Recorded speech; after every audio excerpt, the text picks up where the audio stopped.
Dhupguri press ক্লাবের উদ্যোগে অনুষ্ঠিত হলো এক দিবসীয় আন্তঃরাজ্য দাবা প্রতিযোগিতা। এবছর তৃতীয় বর্ষে পদার্পণ করলো এই প্রতিযোগিতা।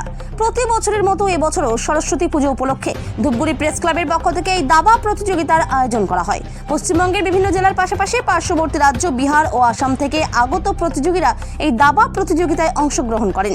মোট 140 জন দাবাড়ু এক দিবসীয় এই প্রতিযোগিতায় নিজেদের দক্ষতার পরিচয় দেন। আন্তঃরাজ্য এই দাবা প্রতিযোগিতার আনুষ্ঠানিক উদ্বোধন করেন বিশিষ্ট দাবা খেলোয়াড় দিলীপ কুমার মিত্র এবং ডক্টর তপন কুমার ঘোষ।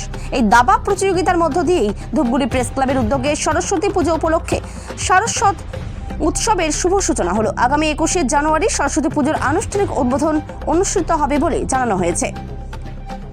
জলপাইগুড়ি থেকে খাদিমুল ইসলামের রিপোর্ট, বিগ নিউজ বাংলা।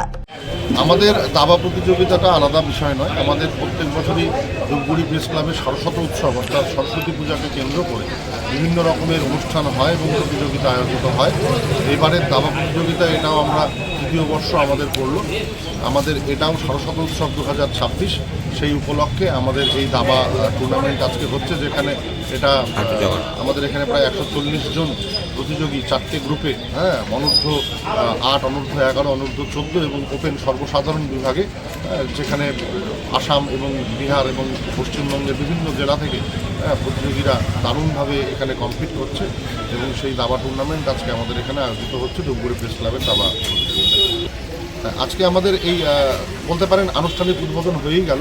আমাদের দাবাটা আরও পরে করার কথা ছিল, কিন্তু আমরা ডেট পাইনি, আমরা আজকেই করলাম দাবাটা। এরপর আমাদের 18 তারিখে আমাদের বসন্তে বসে আঁকো অর্থাৎ বসে আঁকো প্রতিযোগিতা রয়েছে, যেখানে আমাদের 1500-এর ওপরে প্রতিযোগী প্রত্যেক বছর অংশগ্রহণ করে।